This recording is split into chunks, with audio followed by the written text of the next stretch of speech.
Assalamualaikum warahmatullahi wabarakatuh. Perkenalkan, nama saya Delta Puspitasari dari kelas B8 Fakultas Hukum dengan NIM 040202000560. Kali ini saya akan membahas tentang materi sistem hukum oleh dosen Dr.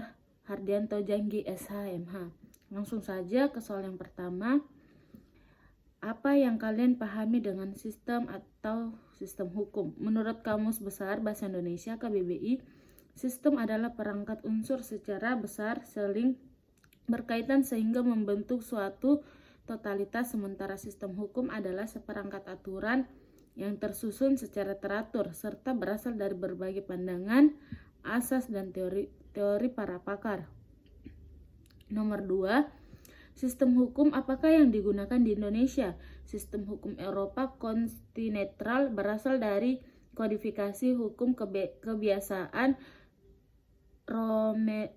Romedi. Peraturan hukumnya adalah kumpulan kaidah hukum sebelum masa Justinianus yang disebut Coronus Junis Civilis. Sistem hukum Anglo-Saxon adalah suatu sistem hukum yang didasarkan pada jurisprudensi, yaitu keputusan hukum terdalam yang kemudian menjadi dasar putusan hakim selanjutnya. Sistem hukum adat adalah seperangkat norma dan aturan adat atau kebiasaan yang berlaku di suatu wilayah. Sistem hukum agama adalah sistem hukum yang berdasarkan ketentuan agama tertentu. Nomor 3. Pada menit keberapa dijelaskan mengenai sistem hukum Eropa kontinental dan sistem hukum Anglo-Saxon. Eropa pada menit ke-9:39 sampai menit ke-12:17. Anglo-Saxon pada menit ke-12:19 sampai dengan menit 13:48. Nomor 4. Menurut kalian bagaimanakah sistem hukum adat yang ada di Indonesia? Berikan contoh dari sistem adat Bugis Makassar.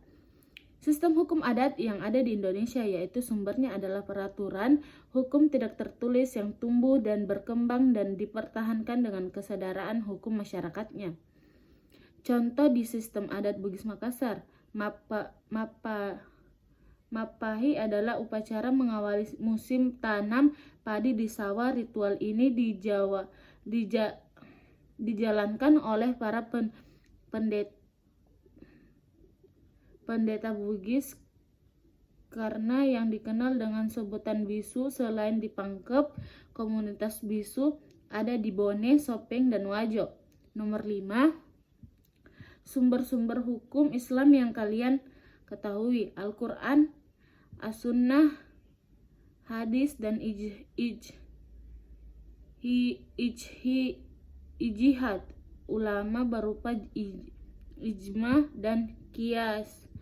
Ijma adalah kesepakatan ulama mengenai suatu perkara bila tidak ditemukan sukunya yang jelas dalam Al-Quran dan hadis. Qiyas yaitu penemuan suatu hukum yang belum ada ketentuan hukumnya baik dari Al-Quran, hadis, atau merupakan ijma.